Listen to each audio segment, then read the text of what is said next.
Muy buenas tardes a toda la audiencia que nos sigue y participa de esta conferencia a través de las redes sociales. Mi nombre es Belén Torres y les saludo desde Trujillo, Perú. Y a nombre del Centro de Estudios Generales, Dr. David Juan Ferriz Olivares de Perú, le damos la más cordial bienvenida.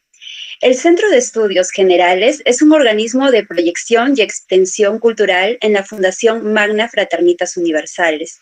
Entre sus fines y objetivos es que busque contribuir a la reeducación humana, el mejoramiento intelectual y la autorrealización del hombre a través de un aporte social, cultural, didáctico de servicio a la comunidad.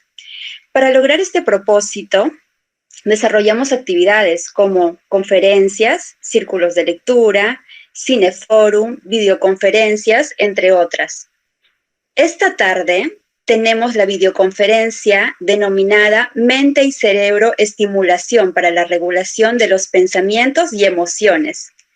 Una de las habilidades más reclamadas actualmente en los distintos ámbitos sociales y laborales es saber cómo controlar las emociones y los pensamientos. Es una pregunta que básicamente todos nos hacemos, que se genera como reacción a una situación.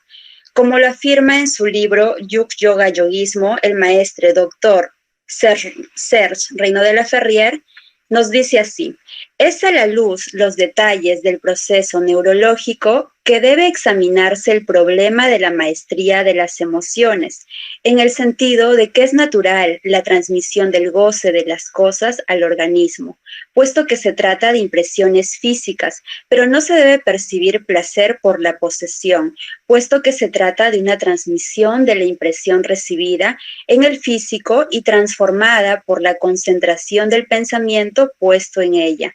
Ante esta aseveración, ¿cómo controlar los pensamientos y las emociones? ¿Es sano o saludable? ¿O es mejor dar riendas sueltas a ellas? Es alguna de las interrogantes que nos podemos plantear para el desarrollo de este tema. Es por ello que tenemos a dos distinguidos expositores que nos acompañan esta tarde. Ellos son el magíster psicólogo Alejandro Chunga Pingo de Trujillo y el licenciado psicólogo Humberto Valdés Mozo desde Cusco. Vamos a leer un poco de la hoja de vida del psicólogo Alejandro Chunga Pingo. Bueno, él es licenciado en Psicología, egresado de la Universidad César Vallejo, magíster en Dirección y Organización de Recursos Humanos, con especialización en terapia sistémica. Ha hecho una publicación en la revista indexada de la Universidad César Vallejo de la Facultad de Psicología con el tema Estrés laboral en docentes de secundaria. Asimismo, dentro de su experiencia laboral, tenemos que ha sido docente de dicha universidad, es decir, de la UCB en Trujillo y también de la Universidad Católica de Trujillo. Dentro de su trayectoria institucional, es miembro de la Fundación Magna Fraternitas Universalis en Trujillo. Muy bien. Es así que antes de iniciar, quisiéramos, por favor, indicar a todos ustedes participantes que en esta tarde nos están acompañando acá en las redes sociales, que durante el desarrollo de esta exposición pueden escribir sus preguntas en los comentarios y nosotros se la transmitiremos a nuestros expositores. También indicamos que por favor es muy importante que se registren en su asistencia. Como podrán ver, ahí hay un enlace que aparece en la descripción del video para que puedan acceder al sorteo de una media beca para un ciclo de cosmobiología en línea. Así que ahora mismo pueden ir, si es que no lo han hecho, pueden ir inscribiéndose. Y esto lo está organizando la Facultad de Cosmobiología de la UNIN, del área académica, que inicia el lunes 31 de agosto. Bueno, ahora sí. Buenas tardes al psicólogo Alejandro Chunga, quien es nuestro primer expositor, y le dejamos en uso de la palabra. Gracias, Belén Torres, por la presentación, y también damos la bienvenida al público que nos está escuchando en esta tarde-noche. Entonces empezamos la conferencia titulada Mente y Cerebro, Regulación de Pensamientos y Emociones. Y vamos directamente a la siguiente diapositiva. Y en esta diapositiva vemos la energía y movimiento. Nosotros somos seres humanos que tenemos energía y somos creación de esta energía a través de las partículas subatómicas. Estas partículas subatómicas tienen protones, electrones y neutrones que crean átomos. Y estos átomos, a su vez, crean moléculas. Y estas moléculas, a su vez, van a crear la célula. Y tenemos más millones de células en el cuerpo. Estas células, a su vez, crean nuestros tejidos. Y nuestros tejidos crean órganos, como el corazón, el hígado y otros más. A su vez, estos órganos crean sistemas. Y uno de ellos es el sistema nervioso, que también nos va a acompañar en la exposición. Y estos sistemas, al final, tenemos un cuerpo. Y este cuerpo tiene energía. Y esta energía es el estado del ser, que lo vamos a ver más abajo. Muy bien, pasamos a la siguiente diapositiva. Damos lectura a esta diapositiva. El proceso neurológico debe ser conocido por el lector para apreciar en su justo valor su importancia fisiológica, en particular aquello que es conocido con el nombre de proceso metabólico, catabólico y anabólico. Toda célula viva es sede del proceso metabólico y cada neurón tiene esas dos modalidades de proceso. Yoga Yoguismo, página 85, párrafo 2.3, doctor Sex, nota la partida. Muy bien. Vamos a dar explicación de esta diapositiva, que nos da a entender que la fisiología es muy importante y valiosa en el proceso neurológico. Y este proceso neurológico cumple a través de la célula un proceso metabólico.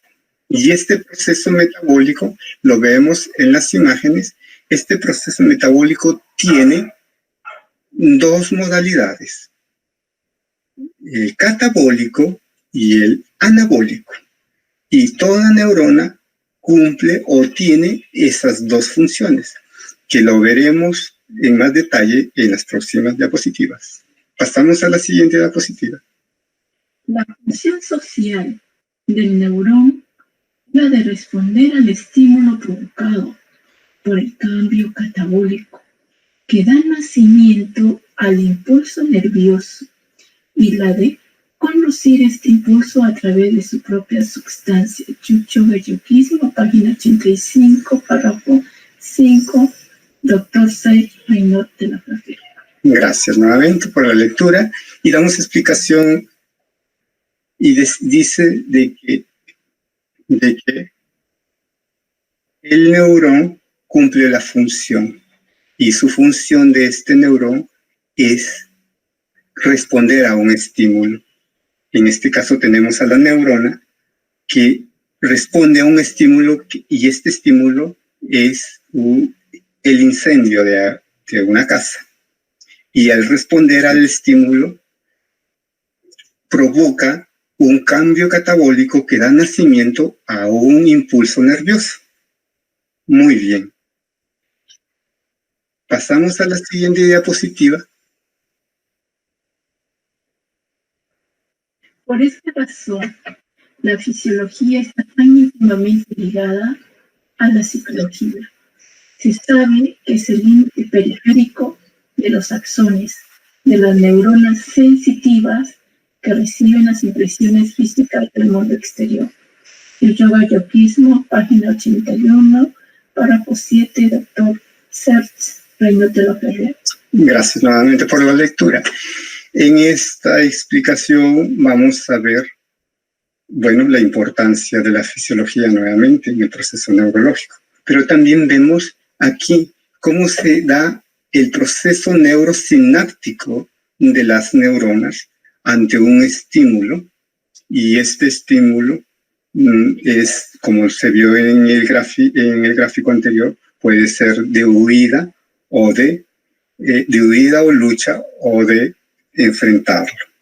Muy bien. Y ese estímulo es captado, esa información es captada por estas neuronas y por ello en ese contacto de neurotransmisión llevamos esa información con respecto al ejemplo de la casa, se lleva esa información de peligro. Muy bien, pasamos a la siguiente diapositiva. Cuando generamos un pensamiento, las redes neuronales, al activarse, crean cargas eléctricas en el cerebro. Y cuando esos pensamientos provocan, a su vez, reacciones químicas que dan lugar a sentimientos o emociones.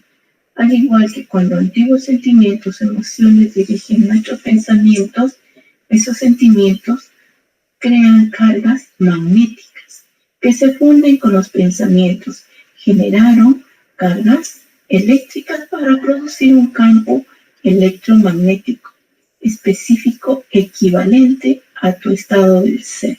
Icon Supernatural, capítulo 2, Dr. Joe Dispenza. Gracias nuevamente por la lectura. Vamos a explicar ya en detalle cómo se da este proceso neurológico y el proceso de la célula haciendo este proceso metabólico de catabolismo y anabolismo aquí en estas imágenes. Bien, dice la diapositiva, cuando generamos pensamiento, o sea, nosotros generamos más de 70,000 pensamientos al día, pero vamos a coger uno. Y dice, cuando generamos pensamiento, activamos nuestras redes neuronales y estas redes neuronales crean carga eléctrica en el cerebro. A su vez, este mismo pensamiento provoca reacciones químicas que dan lugar u origen a los sentimientos y las emociones. Asimismo, estos sentimientos y emociones crean una carga magnética y esa carga magnética se funde o se une a la carga eléctrica y esta unión es la que nosotros llamamos ese proceso catabólico y anabólico que lo vimos adelante. Y estas dos uniones de la carga eléctrica con la carga magnética de los sentimientos produce el campo electromagnético y ese campo electromagnético es el estado del ser. Y el estado del ser puede tener dos opciones. Un estado del ser alterado o un estado del ser natural. Muy bien. Ahora, si nosotros estamos en un estado alterado de la conciencia, nos vienen las crisis. Nuestro pensamiento no funciona adecuadamente. Aparecen emociones de frecuencia muy baja, como la ira, el enojo, el resentimiento, la pena, la tristeza y otras más. Y la pregunta ahí sería, ¿y cómo poder regular estas emociones? Y vamos a la siguiente diapositiva. Y vamos a la lectura. Entonces, aquí, en esa, vemos cómo al tener un estado alterado de la conciencia, interviene la mente. Y la mente cumple dos funciones. Una mente consciente y una mente inconsciente. Y es donde funciona esta mente consciente e inconsciente, en el sistema nervioso. Y en ese sistema nervioso cumple dos funciones, lo que es el simpático y el parasimpático. Y el parasimpático gobierna el sistema consciente y el simpático gobierna la mente inconsciente. Y ello nos lleva, como les dije, a estar en un estado tranquilo cuando nosotros tenemos un pensamiento sereno, sosegado, y si no, el otro estado que es de alteración. Y pasamos a la siguiente diapositiva, donde vamos a ver cómo podemos regular este estado alterado. El pensamiento es el maestro de los sentimientos y el movimiento respiratorio es el maestro del pensamiento. Yoyoga Yogirmo, página 496, párrafo 2, Dr. Seth Reynolds de la Fecha. Gracias nuevamente. Aquí vemos que el pensamiento, al estar alterado en la diapositiva anterior por estas emociones de baja frecuencia, no nos permiten hilar nuestras ideas, porque las emociones se alteran, y es allí donde interviene la maestra del pensamiento, o el maestro del pensamiento, que es la respiración. Y para ello, presento la siguiente diapositiva.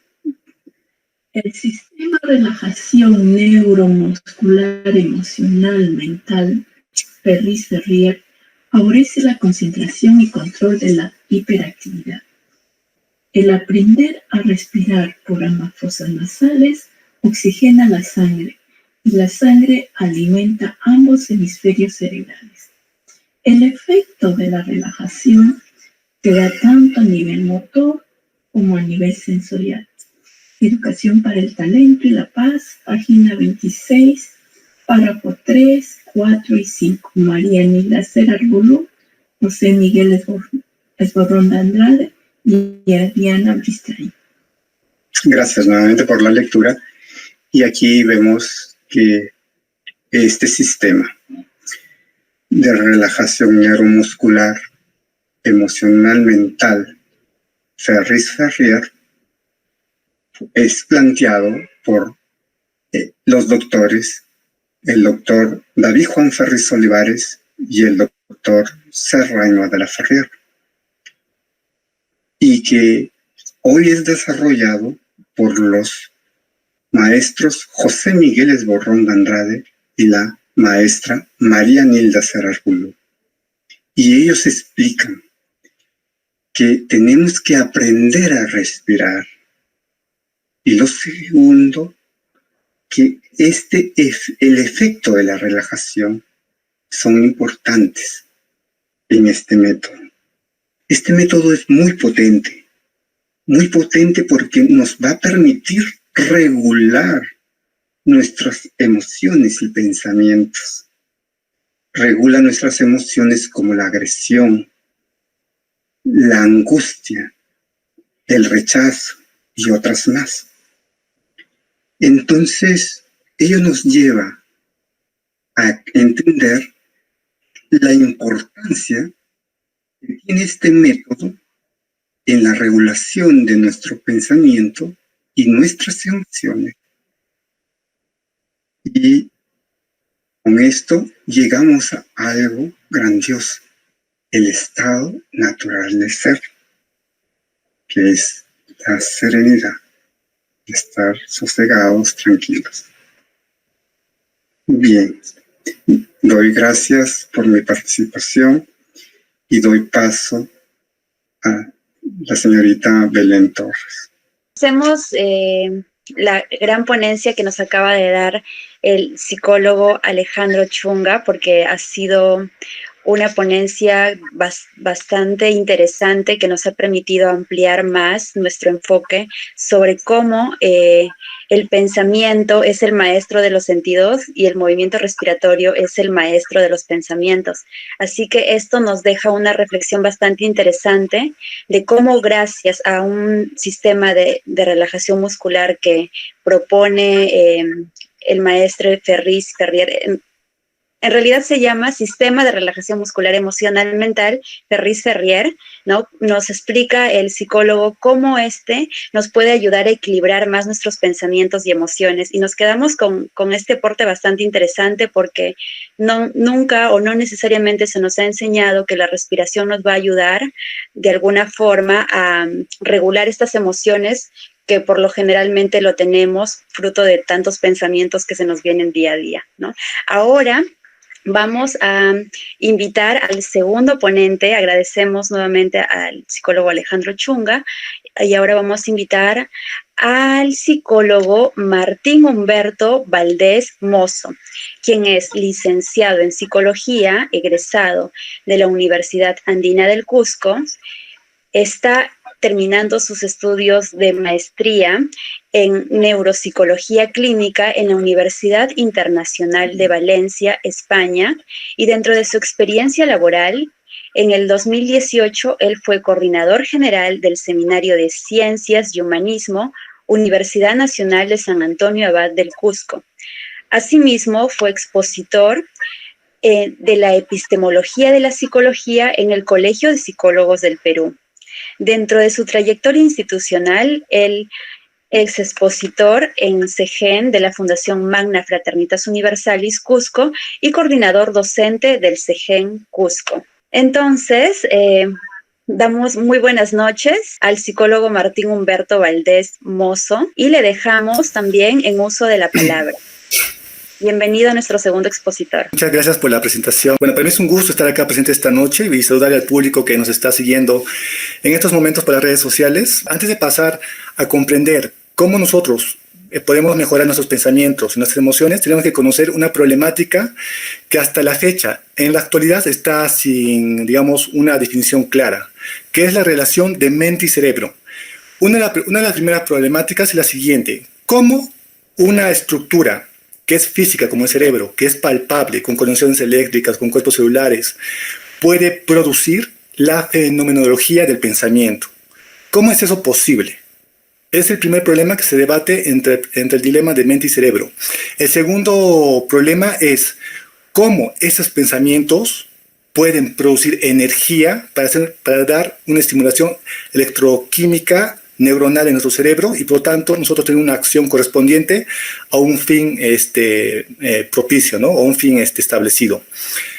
Realmente es asombroso de ver cómo un ente físico puede producir un aspecto abstracto, fenomenológico, como es el pensamiento, que no se ve, no se toca, no se puede de alguna forma ni digamos palpar, ¿no? Es algo que muchos pensadores, tanto filósofos, antropólogos, psicólogos, y ahora con la ayuda de la neurociencia, sigue vigente.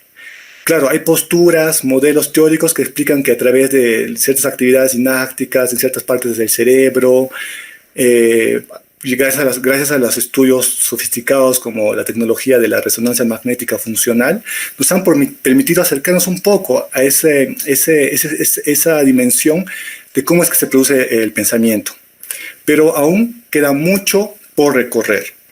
Ya Aristóteles mencionaba que tanto el alma como el cuerpo, haciendo referencia al alma como mente, conciencia, y cuerpo como cerebro, son una misma sustancia que interactúan entre ellos, y que se da así por un proceso de la naturaleza.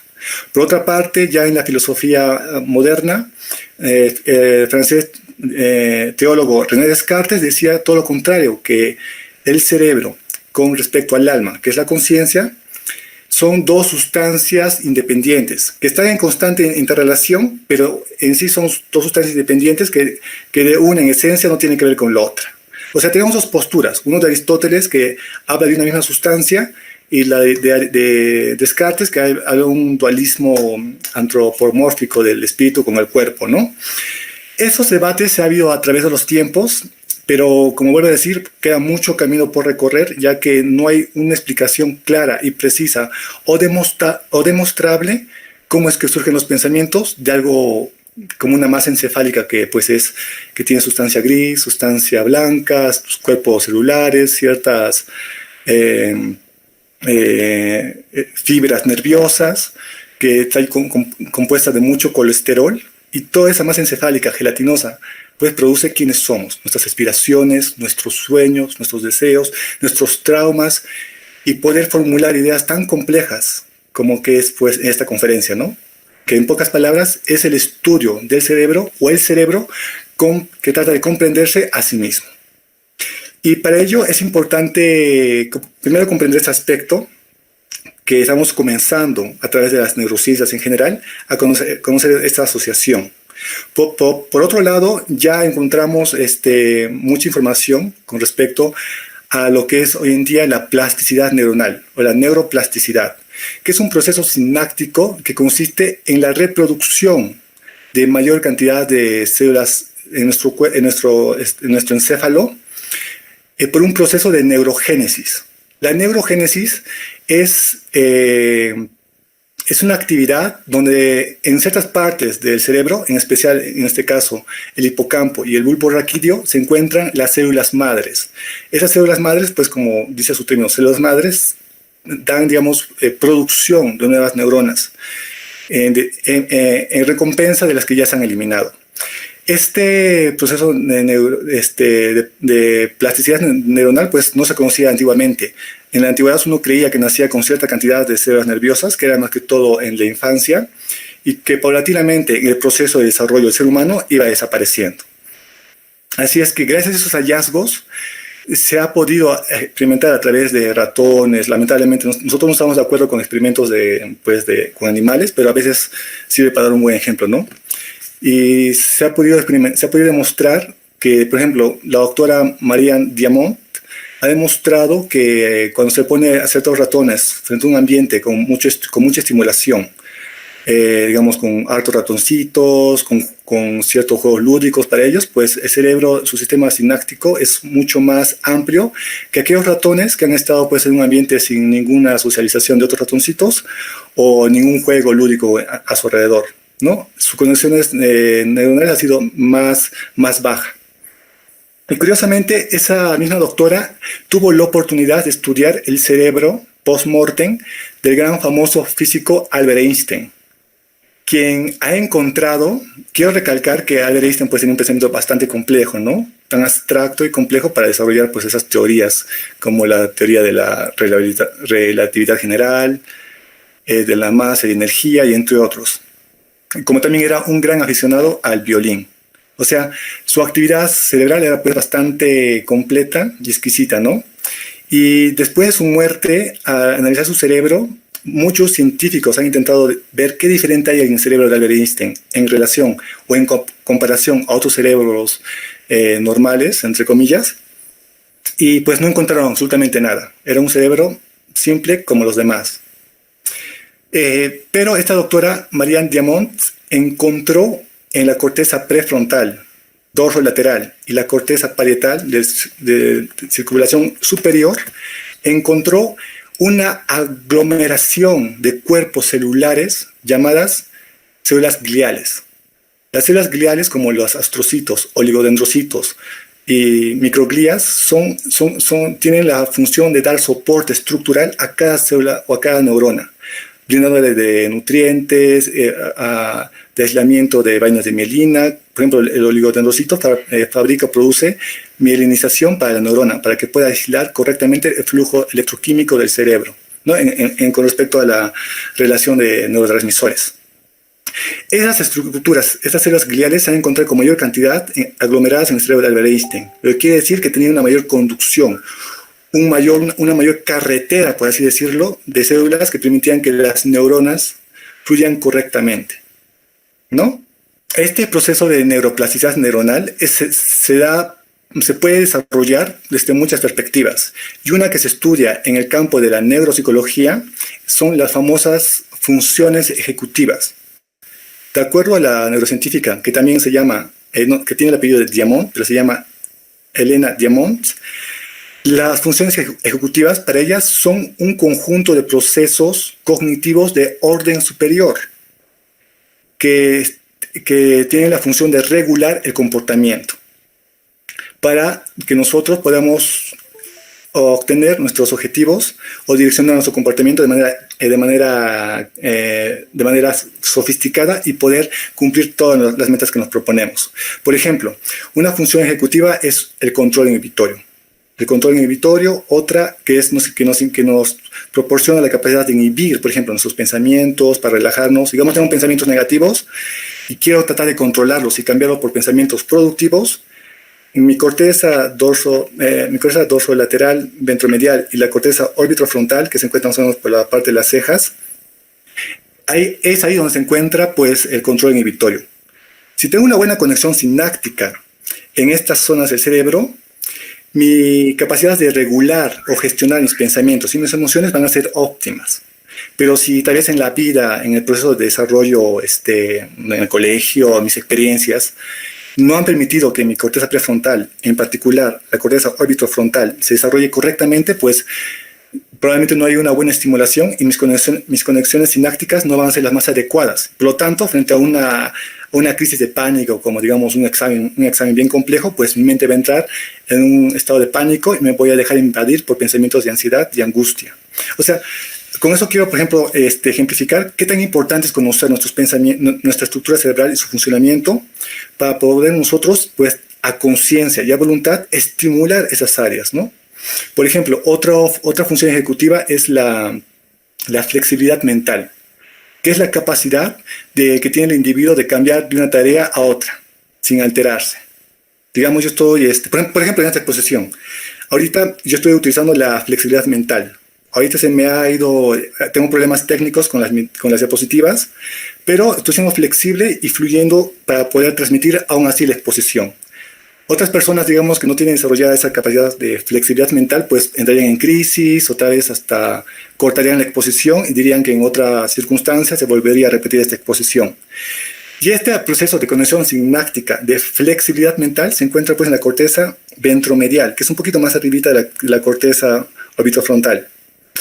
Y otra memoria y otra función ejecutiva, por ejemplo, tenemos la memoria de trabajo, que es el proceso por el cual nosotros podemos aprender de manera inmediata, por ejemplo, un número celular, una cuenta bancaria, una operación de un trabajo o un nuevo juego.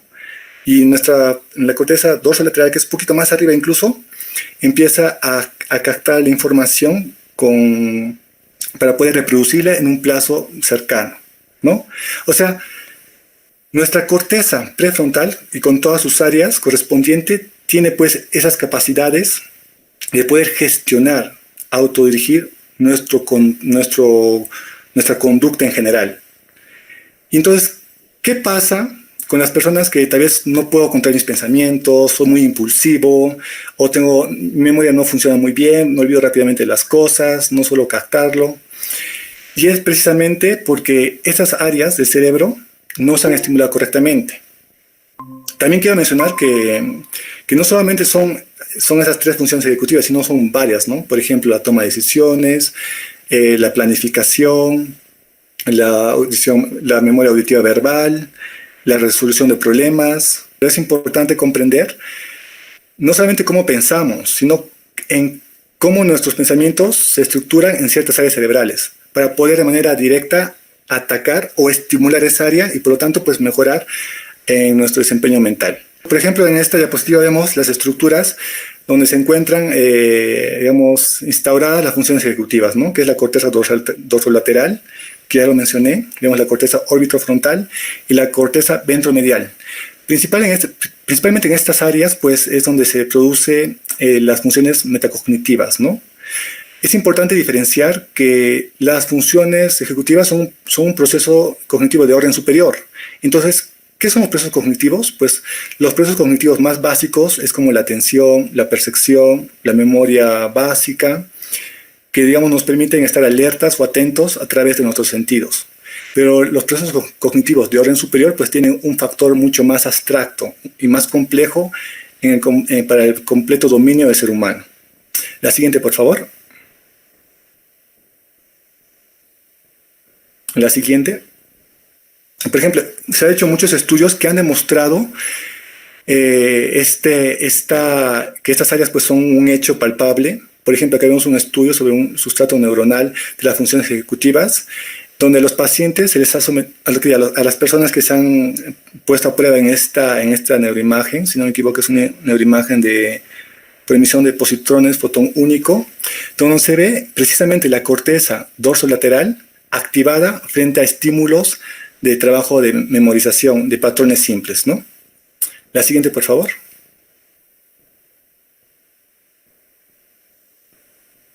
Bueno, por ejemplo, lo bueno de todo esto es de que dentro del campo de la neuropsicología clínica existen muchos ejercicios o dinámicas que van a permitir o que nos pueden permitir precisamente estimular estas áreas que, digamos, como decía, si yo quiero tener mayor control inhibitorio de mis pensamientos y de mi comportamiento, pues este ejercicio llamado Go, No Go es preciso.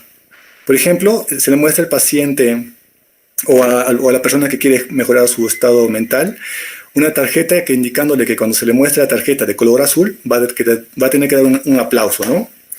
Que cuando se le muestre la tarjeta de color rosado va a tener que dar un pisotón en el suelo. Y cuando se le muestre la tarjeta de color verde no tendrá que realizar ninguna acción. Se le muestra de manera aleatoria y discriminada, incrementando la velocidad hasta que el paciente logre confundirse. El objetivo es que el paciente logre controlar sus impulsos para poder dar en la respuesta exacta. Al comienzo el paciente se va a confundir y no va a poder hacerlo correctamente, pero con una serie de prácticas o sesiones el paciente va a dominar este juego. Y cuando domina el juego, por lo tanto, la estimulación en las áreas de la corteza orbitofrontal van a estar dando buenas conexiones sinápticas. Y el objetivo se va a ir consiguiendo paulativamente. La siguiente, por favor. La siguiente. No, por ejemplo, en estos ejercicios, no, antes por favor, en estos ejercicios pues que es muy variado, por ejemplo tenemos otro cuadro donde se muestra un círculo, donde el paciente por ejemplo acá se puede levantar cuando vea el círculo, se muestra un cuadrado donde el paciente puede dar un aplauso, se le muestra una tarjeta con un círculo y un cuadrado donde el paciente pues va a tener que realizar las dos acciones, aplaudir y levantarse. Y otra tarjeta donde va a haber dos figuras intersectadas, que va a significar que el paciente no va a tener que realizar ninguna acción. De la misma manera, pero luego de un proceso de adaptación a estas reglas, el paciente pues se le cambian las reglas. Y al cambiarle las reglas, va a tener que hacer uso de su memoria de trabajo y también de su flexibilidad mental. Porque uno está sintonizado en hacer un trabajo de una determinada forma y cuando se le cambia de manera repentina las reglas, pues utiliza el desarrollo de estimulación de la flexibilidad mental, ¿no? También tenemos el famoso test de palabras y colores, donde consiste en que, por ejemplo, el paciente va a tener que decir el color más no la palabra. Por ejemplo, decir verde, negro, azul, rojo. Y a veces es un poco complicado porque uno está acostumbrado de manera instintiva por la corteza del fascículo longitudinal a leer las palabras, más no decir el color. Y al principio el paciente pues se va a confundir, pero en práctica va a tener un control también inhibitorio. O sea, estos ejercicios y más en realidad van a permitir desarrollar esa función ejecutiva. La siguiente, por favor. Por ejemplo, acá tenemos ejercicios de memoria de trabajo. Por ejemplo, son listas de palabras del test de Rey y su reconocimiento, ¿no? Esta también tiene una explicación muy interesante, pero vamos pasando para no quedarnos en este aspecto, porque si no nos vamos a demorar mucho. Por ejemplo, acá tenemos una figura compleja de Rey, donde al paciente o a las personas en general se le muestra por un determinado tiempo y después tiene que reproducirlas. Ahí también se trabaja pues la memoria de trabajo, ¿no? La siguiente, por favor. Por ejemplo, para estimular la flexibilidad cognitiva, tenemos los famosos test de Wisconsin y palabras de asociación y analogías, ¿no? Que también tienen toda una explicación, pero más o menos les muestro para ver si en el público lo pueden estar anotando, porque realmente estos tests van a permitir que si uno lo busca, primero se puede autoaplicar para ver cómo está su función ejecutiva. Después de conocer los resultados de su aplicación, pues uno se ejercita hasta dominar el test. Por lo general es recomendable pues que las personas que quieren estimular mediante esos ejercicios neuropsicológicos pues visitar a un neuropsicólogo, ¿no? Para que a través de la experiencia le dé un mayor abordaje, ¿no? La siguiente, por favor.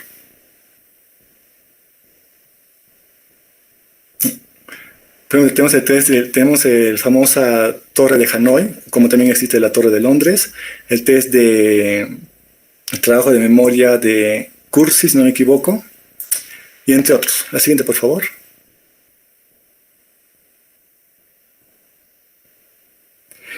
Ahora, se ha encontrado hallazgos de cómo la estimulación de las funciones ejecutivas puede mejorar las condiciones de personas con problemas mentales. Por ejemplo, acá vemos un estudio cognitivo que se ha hecho sobre la estimulación de las funciones ejecutivas en pacientes con trastornos bipolares o con trastorno bipolar. Por ejemplo, nosotros sabemos como psicólogos que un trastorno bipolar es un estado o un cuadro de episodio depresivo maníaco, donde el paciente puede estar en un estado depresivo profundo, hasta con pensamientos suicidas, y en poco tiempo está con un pensamiento bien excitado, que quiere comerse el mundo, ¿no? Y oscila de manera ambivalente en estos aspectos.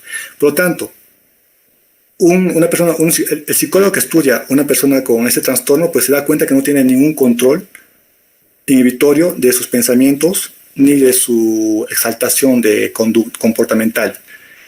Y se ha estimulado a través de ejercicios de Gov-Nagov, como a través de ejercicios de test de Londres o la Torre de Londres. Quiero mencionar que acá que a esos pacientes se les ha sometido a estimulación con literatura. Se les ha hecho novelas, cuentos, historietas, de manera constante. Y después, en la evaluación con los test de funciones ejecutivas, ha habido una mejora en los procesos sinápticos, precisamente en esas áreas que se requiere bastante que ellos desarrollen. Como vemos acá, por ejemplo, se está ligeramente estimulando progresivamente la corteza prefrontal, como la corteza sensoromotriz, la corteza ventromedial, por ejemplo. Bueno, acá no puedo señalar con la flechita, o sí puedo. No sé si pueden ver lo que estoy señalando. ¿Se ve? Bueno, entonces, digamos, así no, hay que dejarlo así para que no nos... Pero bueno, en esos gráficos, tanto en los test de Gov-Nagov como en los test de la Torre de Londres, pues se ve una mejora de activación en la corteza ventromedial, ¿no? Que es precisamente donde se encuentra el área del control inhibitorio. La siguiente, por favor.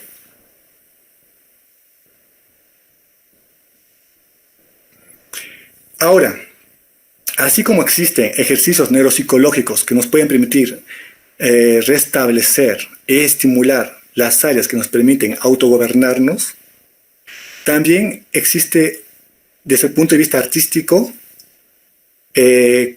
la posibilidad de poder desarrollar una neuroplasticidad. La siguiente, por favor. Por ejemplo, cuando un músico, por ejemplo, en este caso, una persona que toca el violín, está trabajando casi todas las funciones ejecutivas, ya que primero, para coordinar bien, trabaja la coordinación, la corteza premotora primaria, sensoromotora, trabaja la corteza prefrontal, la memoria de trabajo, el control de impulsos para poder regular, digamos, buenas notas musicales, y entre otras funciones ejecutivas. O sea, hay una activación bien completa. La siguiente, por favor. Y por ejemplo, se ha demostrado a través de un estudio sobre una correlación conductual y neuronal en personas que tocan música y que no son músicos, en 2014. Vemos que en la franja horizontal de la figura A, vemos un cerebro que tiene ciertas activaciones, que tiene ciertas activaciones en mayor cantidad en comparación el gráfico B de la franja también horizontal, que tiene menos actividades neuronales en esas áreas, ¿no? El gráfico A, pues, lógicamente pertenece a las personas que son músicos, tocan algún instrumento musical, como el violín, el piano, el trombón o el cello. Y el B, pues, son personas que tienen una vida, digamos, común y corriente, pero no estimulan su mente a tocar un instrumento musical. Estas personas, cuando son sometidos a pruebas cognitivas, pues activan en mayor cantidad estas áreas que estamos viendo en la franja A, y en poca cantidad las personas que no tocan ningún instrumento musical activan estas áreas, ¿no? Por lo tanto, las personas que tocan algún instrumento musical tienen mayor facilidad de poder resolver algún problema, digamos, verbal o matemático, o simplemente una situación donde quieren resolver una problemática, ¿no? La siguiente, por favor. Y bueno, ya para finalizar, y a modo de reflexión, hemos comenzado en el colegio, desde el jardín hasta la secundaria, y un poquito tal vez en la universidad, en la primera fila, dibujando, coordinando en educación física, ampliando nuestra creatividad de manera muy, muy productiva. Y todo nuestro cerebro, cada parte de nuestro cerebro ha funcionado correctamente como debería hacerlo. Pero por alguna extraña razón, cuando empezamos a trabajar, independizarnos, no sé, a formar una familia, a ganar dinero, pues dejamos de activar esas áreas cerebrales. Y no sé en qué momento la sociedad, el sistema, no lo sé, nos ha hecho pensar o creer que esas actividades de coordinar nuestras extremidades con un balón, correr, saltar en sogas, pintar, dibujar, colorear, no tenemos que ya hacerlo porque ya no estamos en esa etapa. Que esa etapa solamente le pertenece a los niños. No sé en qué momento apareció esa gran falacia que hace hoy en día, la siguiente por favor, que hace hoy en día que de lo que nuestro cerebro funcionaba de manera armónica o digamos bien constructiva, la siguiente por favor, ahora se encuentra como intoxicada, dolida, atrofiada.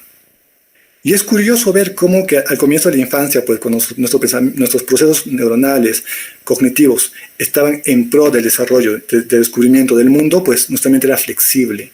Había patrones que nos permitían adaptarnos a las circunstancias, aceptar nuevas posturas, nuevas ideas y querer, digamos, conocer cada vez más de manera inocente y espontánea, como un filósofo, ¿no? Pero ya, no sé, después de la adolescencia, en la adultez temprana o tardía, curiosamente las personas pues son más cerradas en sus pensamientos, son poco flexibles, poco tolerantes, porque precisamente pues han dejado de pintar, han dejado de saltar, han dejado de hacer lo que el cerebro pide. Así es que, a modo de reflexión, al público que nos está siguiendo, pues invitarle de que es un error pensar que dibujar, pintar, agarrar plastilina, agarrar crayoles, solamente pertenece a la infancia. Pertenece a la infancia porque precisamente quieren desarrollar los docentes estas áreas cerebrales, pero no tiene por qué terminar cuando somos adultos. La siguiente, por favor.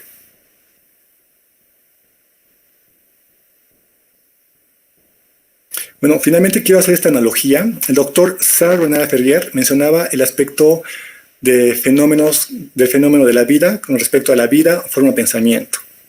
Y como mencioné al comienzo, desde un punto de vista estructural del cerebro, la vida vendría a representar la neurogénesis del desarrollo de nuevas neuronas que se encuentran en el hipocampo y el bulbo raquídeo.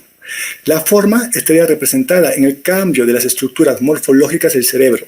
Recordemos que cada persona tiene un cerebro único, así como tenemos un ADN, una huella digital única o un mapa de carta natal, zodiacal única, pues también tenemos un cerebro único. No hay un cerebro, no vamos a encontrar otro cerebro como el que nosotros tenemos. Y es porque las estructuras morfológicas que hemos ido experimentando a través del tiempo van desarrollando una forma de pensar. Y que también a través del pensamiento esas estructuras morfológicas pueden adaptarse. Incluso practicando, digamos, como el violín y el piano, se ha abierto investigaciones que en las personas que practican esos instrumentos, en la corteza parietal sensoriomotriz primaria se encuentran pues ciertas fisuras mucho más pronunciadas y marcadas que en personas que no practican algún instrumento musical. Y pensamiento, en relación al pensamiento, como en ese aspecto fenomenológico que hasta ahora no lo podemos explicar con claridad y que es muy asombroso y muy maravilloso y muy mágico. Entonces, esta trinidad de vida, forma, pensamiento, pues se encuentra estructurada en nuestro cerebro, ¿no? Hay que pues valorarla, tomar conciencia y conocer este mundo maravilloso que es nuestro cerebro. La siguiente, por favor.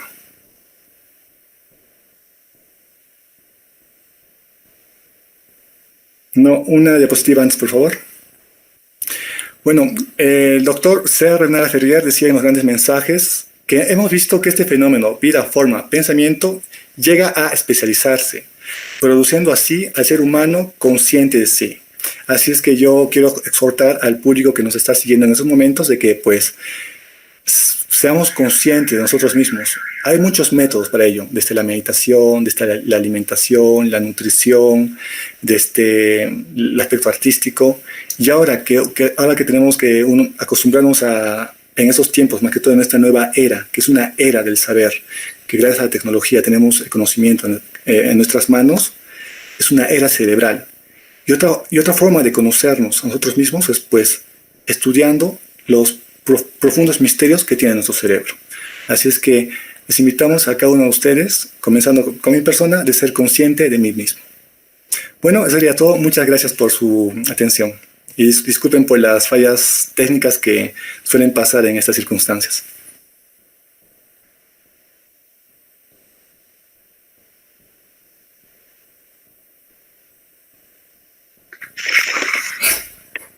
Bueno, queremos agradecer la gran ponencia que nos han dado el licenciado psicólogo Martín Humberto Valdés Mozo de Cusco, porque nos ha ampliado el panorama de cómo la neuropsicología nos puede ayudar de alguna forma a trascender, es decir, a ser conscientes de nosotros mismos, y gracias a algunos de los tips que nos ha podido dar, como por ejemplo el de estimular partes de nuestra zona cerebral gracias a algunas didácticas como Go No Go, como estimulación de la memoria de trabajo, test de palabras y colores, e incluso, como él mismo dijo, llevándonos a nuestro pasado, de cómo éramos niños, a de repente a dibujar, a cantar, a hacer muchas actividades que quizás hoy en día lo hemos dejado de hacer. Así que esta es una invitación para seguir haciendo lo que nos apasiona, a ser muy conscientes de nosotros mismos.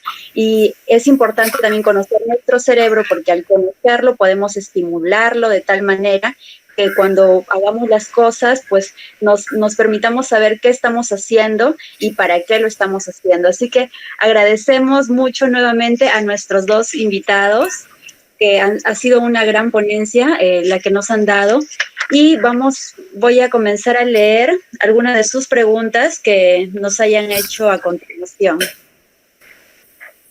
Eso sería todo. Vamos a ver qué preguntas hay por acá.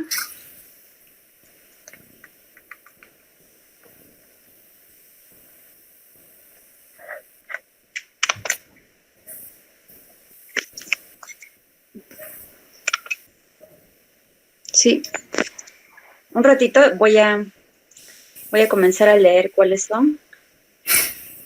E invitamos a activar, bueno, ahí están nuestros dos ponentes y ahorita voy a comenzar a leer cuáles son las interrogantes que nos han dejado.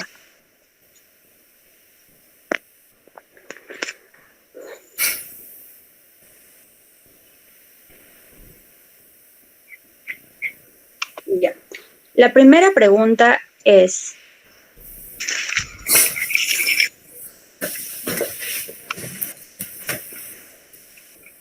dice, buenas noches, Mauricio Cortés, de Colombia. Unas dudas puntuales y una pregunta. ¿Qué son los axones? ¿Hay neuronas que no son sensitivas? ¿Las conexiones del sistema nervioso se establecen solo en la infancia? ¿Una persona nerviosa debe establecer nuevas conexiones nerviosas? Escuchamos a nuestro ponente. Sí, ¿me escuchan? Sí. ¿Podría, por favor, repetir la última parte de la pregunta, que no me quedó bien claro? Sí, las últimas bueno, voy a repetir toda la pregunta otra vez. Nos saluda Mauricio Cortés desde Colombia y nos dice, ¿qué son los axones? ¿Hay neuronas que no son sensitivas? ¿Las conexiones del sistema nervioso se establecen solo en la infancia? ¿Una persona nerviosa debe establecer nuevas conexiones nerviosas?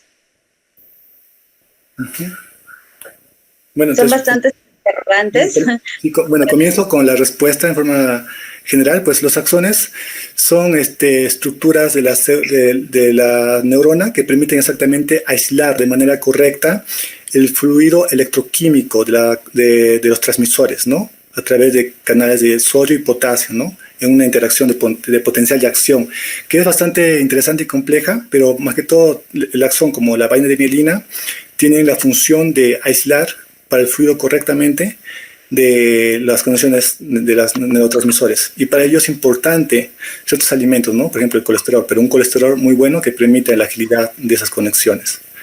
En cuanto se ha demostrado que a partir de los 2 a 3 años, antes de que surja la poda sináptica, que es un proceso de deterioro o eliminación o muerte celular de manera programada y expansiva, que tal vez desde que nacemos hasta que seamos viejitos, el momento en donde hemos tenido mayor cantidad de neuronas ha sido desde que hemos nacido hasta los 3 años, antes que surja esa poda sináptica.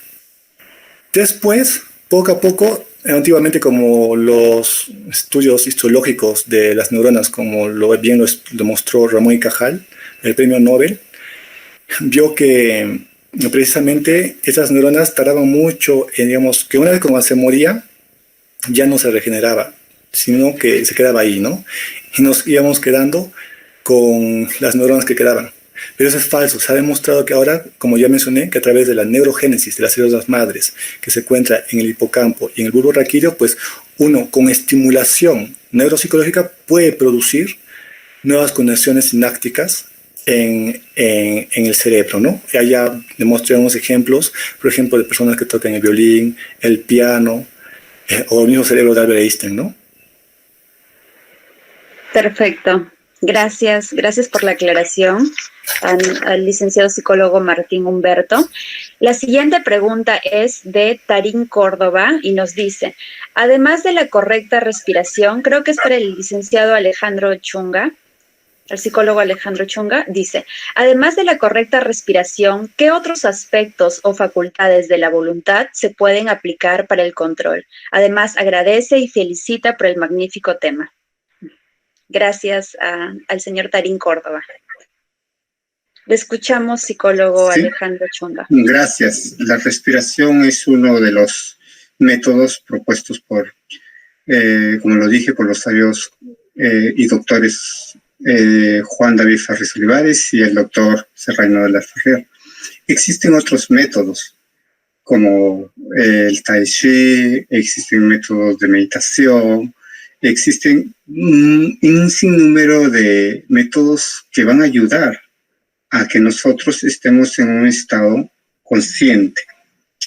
Y el que yo he propuesto es el sistema de relajación neuromuscular. Por eso se dice neuromuscular emocional mental, porque este método, como lo expliqué, es muy potente y completo y va a ayudar a que nosotros estemos en un estado de equilibrio de nuestras emociones y nuestros pensamientos. Y este método se utiliza tanto en adultos como en niños. ¿Sí? Muchas gracias. Bien, tenemos otra pregunta de Miguel Ángel Cauchi Jiménez y nos dice, ¿el asma tiene relación con la mala regulación de emociones y pensamientos? Si alguno de los ponentes nos quiere colaborar con la respuesta. Sí, realmente es una respuesta bastante interesante. Me gustaría analizarla antes de responder brevemente para no pecar de, digamos, impulsivo. Si el asma tiene relación, mencionaba con la regulación de emociones y pensamientos. Sí, bueno, desde un campo digamos, de la neurociencia, otro campo que muy estudiado es la biodescodificación. Cómo nuestro sistema molecular del cuerpo es afectada por nuestras emociones y nuestros pensamientos, como también en la neurociencia, ¿no? Como ya demostré, lo expliqué más adelante, que esas formas de pensar pues pueden cambiar la trayectoria de la estimulación cognitiva. Efectivamente, pues el asma, y no solo el asma, el cáncer y una serie más de enfermedades, su génesis es un factor emocional. Y ese factor emocional viene por producto de una forma de pensar que es dada por el subconsciente, ¿no? Y es bastante complejo porque, por ejemplo, las personas que tienen enfermedades de la piel, por ejemplo, son personas que suelen ser muy inseguras de sí mismas, ¿no? Con baja autoestima. O personas que tienen problemas de por ejemplo, de riñón, son personas, digamos, que tienen una vida inestable o con problemas asociados al estrés tremendamente, ¿no? Y en este caso, el asma, haciendo una analogía de respiración, tal vez hay un problema de preocupación, de sentirse apresionado con la vida, de no saber cómo resolver los problemas o agobiado con la situación, ¿no? Y con mala alimentación, digamos, soy una persona que me preocupo bastante y me siento apresionado con mi mundo externo. Y a la vez me alimento con muchos carbohidratos, soy propenso pues tranquilamente a ser candidato a desarrollar el asma, ¿no? Gracias por la buena apreciación. Ahora nos pregunta Oli González Agurto, dice, se dice que la neuroplasticidad cerebral se sigue desarrollando en nuestra vida adulta. ¿Eso es cierto? La respuesta es sí. Debido a que nuestro cerebro tiene una neuroplasticidad, si hay una lesión en cualquier área de mi cerebro, creamos, como hemos dicho en la exposición, nuevas redes neuronales. Ante cualquier situación o lesión en el cerebro o en la parte física, creamos nuevas redes neuronales en el cerebro y a eso se llama la neuroplasticidad, porque la razón es que nuestras neuronas buscan otros caminos, otras redes que van a permitir permitir que esa dificultad sea superada. Muy bien, muchas gracias al psicólogo Alejandro Chunga.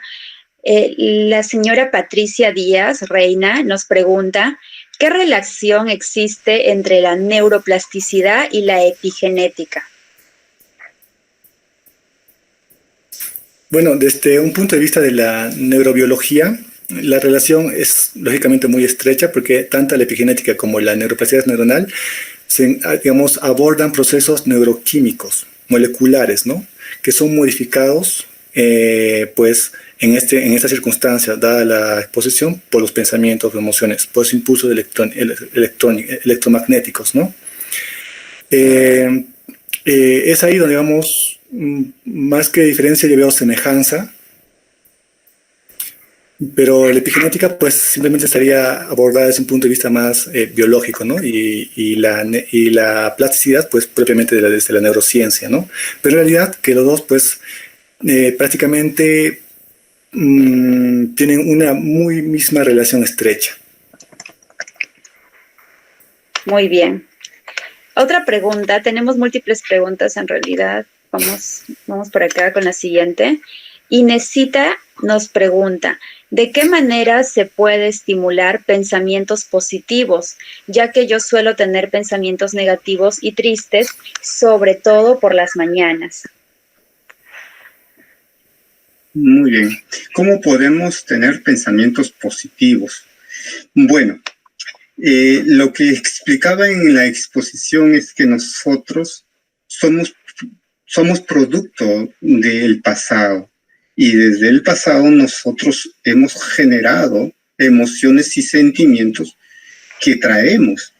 Y esos sentimientos y esas emociones se encuentran, como lo expliqué, en la mente inconsciente. Y allí en esa mente inconsciente tenemos que trabajar nuestros traumas, nuestros apegos, nuestros deseos, nuestros hábitos, nuestros programas y toda esta variedad de situaciones. ¿Y cómo las vamos a trabajar? Haciendo conciencia de cada una de nuestras emociones que existen. ¿Y cómo? Poniéndole pensamiento a la emoción, que la emoción no nos embargue, que la emoción no nos envuelva. Entonces, nosotros cuando comenzamos a reconocer emociones de frecuencia muy baja, empezamos a identificarlas. Es el momento que estamos haciendo este proceso de tener un pensamiento más acorde a nuestra naturaleza de serenidad. Es un estado natural del ser, pero primero es reconocer, identificar, reconocer las emociones, y para ello es aceptar estas emociones. Estas las aceptamos, que tenemos rabia, ira, enojo, resentimiento. Y una vez que las reconocemos, vamos a trabajar en ellas. Y esto permite que haya un estado de nuestro pensamiento más acorde a nuestro estado natural del ser. Perfecto, muchas gracias. La siguiente pregunta es de Madison y nos dice: ¿de qué manera nuestra nutrición afecta o estimula las funciones ejecutivas? Bueno, es muy interesante ya que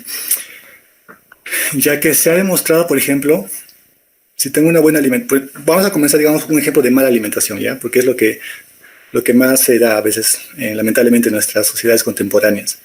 Si una persona se alimenta con puros carbohidratos, come comidas chatarras, como gaseosa, no sé, se va a comer su salchipapa o no sé, su anticucho y su pollo a la brasa, y se acostumbra a ese estado de alimentación, va a generar en todo su organismo un ambiente acidificante. Y ese ambiente acidificante genera un ambiente de los vasos sanguíneos inflamatorio.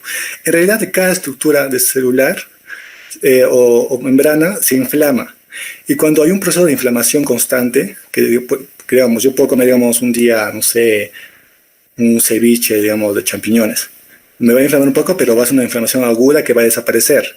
Pero si me acostumbro a comer, digamos, ceviche de champiñones constantemente, voy a llegar, digamos, a tener un estado de inflamación en el organismo, y ese estado de inflamación va a generar la permeabilización de las células nerviosas. Por ejemplo, los vasos sanguíneos del cerebro, donde se encuentran las barreras hematoencefálicas, que son encargadas de que solamente ingresen agentes propicios para el cerebro, como nutrientes, aceites, ciertas azúcares que necesita el cerebro, protege de que no entren, pues, agentes como virus, ciertas toxinas. Pero si nuestro organismo está inflamado, los vasos sanguíneos van a estar inflamados de manera crónica, y los agentes infecciosos o bacteriales van a ser más propensos a que ingresen o pasen esa barrera protectora. Y va a ser una especie de confusión de las glías que van a empezar a atacar ellas mismas a nuestras neuronas y eliminarlas, y no van a poder diferenciar si es una neurona. Por ejemplo, la microglía se encarga de eliminar a las neuronas que ya están muertas. Pero cuando hay un agente infeccioso contamina el ambiente cerebral, las microglías pierden el control molecular o genético y empiezan a atacar no solamente a las neuronas que están ya viejitas, sino también a las que están nuevas. Y por lo tanto produce un deterioro masivo de la urosal, de la actividad neuronal, ¿no? Y eso perjudica, pues, al funcionamiento correcto, no solamente de las funciones ejecutivas, sino de la atención, la concentración, ¿no? Por lo contrario, si uno tiene una buena alimentación alcalina, con verduras, ciertas menestras, de manera balanceada, pues mi organismo va a estar bastante receptivo, no va a ser un organismo inflamatorio en los vasos sanguíneos, y por lo tanto mi barrera hematoencefálica va a funcionar de manera correcta. Gracias. Gracias al psicólogo Humberto, que nos ha aclarado. Ahora, en realidad tenemos muchas más preguntas, pero por temas de tiempo vamos a tener esta última pregunta, que disculpe, soy María Reyes desde Lima y quisiera saber, por ejemplo, si una persona ha sufrido un envenenamiento por medicamento, ¿le produciría algún problema neuronal?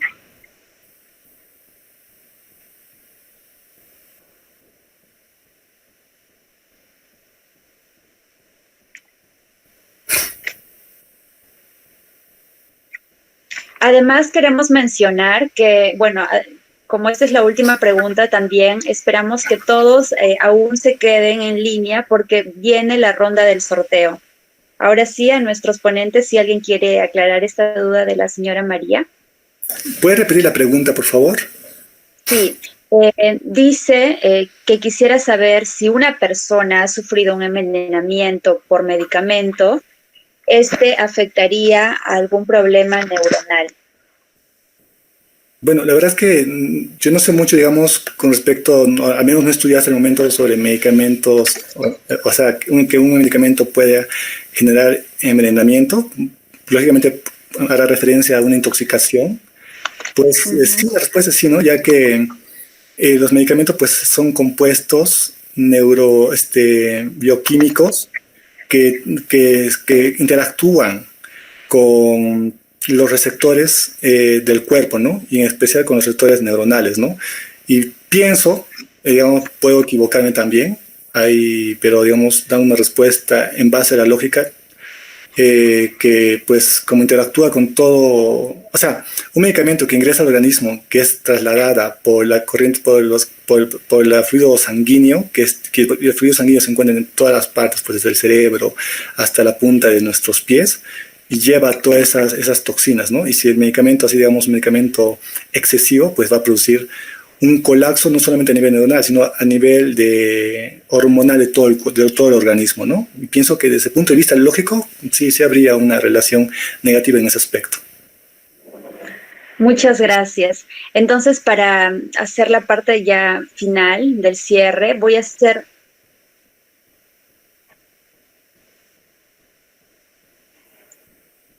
Bueno, perdón. Quiero mencionar que se están terminando ahorita, se está cerrando las inscripciones para el sorteo que anteriormente he mencionado. Y finalmente quiero hacer una síntesis de la exposición, que sería que la fisiología está íntimamente ligada a la psicología. Por otro lado, cuando generamos pensamientos, activamos redes neuronales que crean carga eléctrica.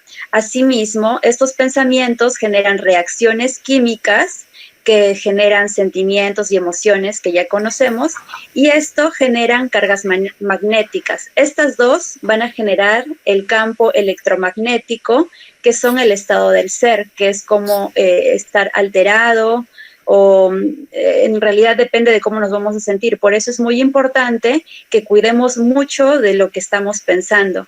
Por otro lado, como nos invitó también el psicólogo Martín Humberto, es muy importante estar en constante ejercicio, activando nuestro cerebro, ya sea haciendo, por ejemplo, tocando instrumentos, para que de esta forma podamos ayudar a activar más cómo están nuestros pensamientos, y asimismo ser más conscientes de nosotros y de lo que estamos haciendo ahora.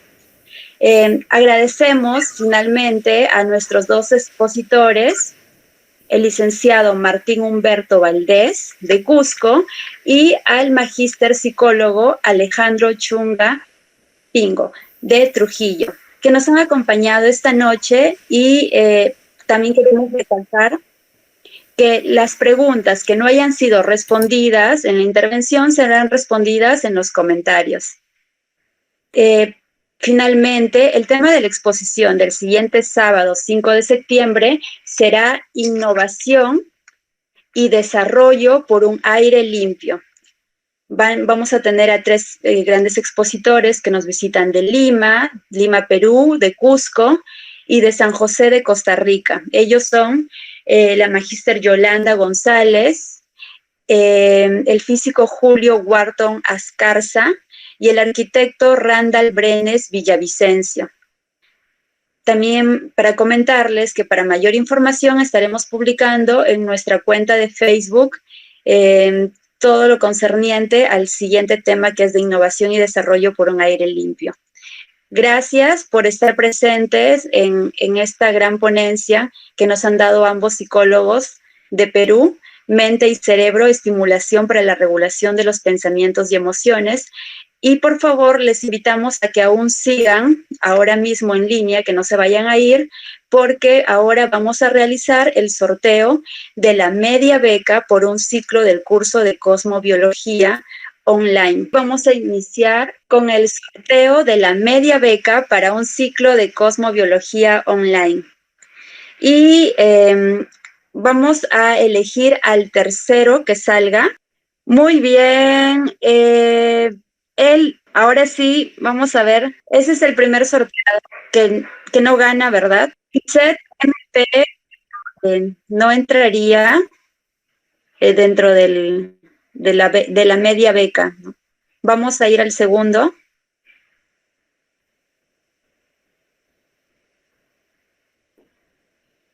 Mientras va cargando, ahí vamos a ver quién sería el segundo que tampoco. Diana H. Quiroz tampoco entraría en el sorteo de la media beca. Y ahora sí, el ganador oficial del sorteo de la media beca para un ciclo de cosmobiología online es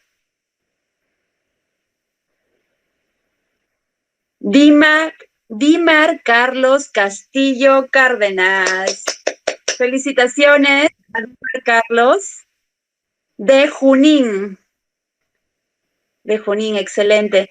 Queremos felicitar a Dimar Carlos.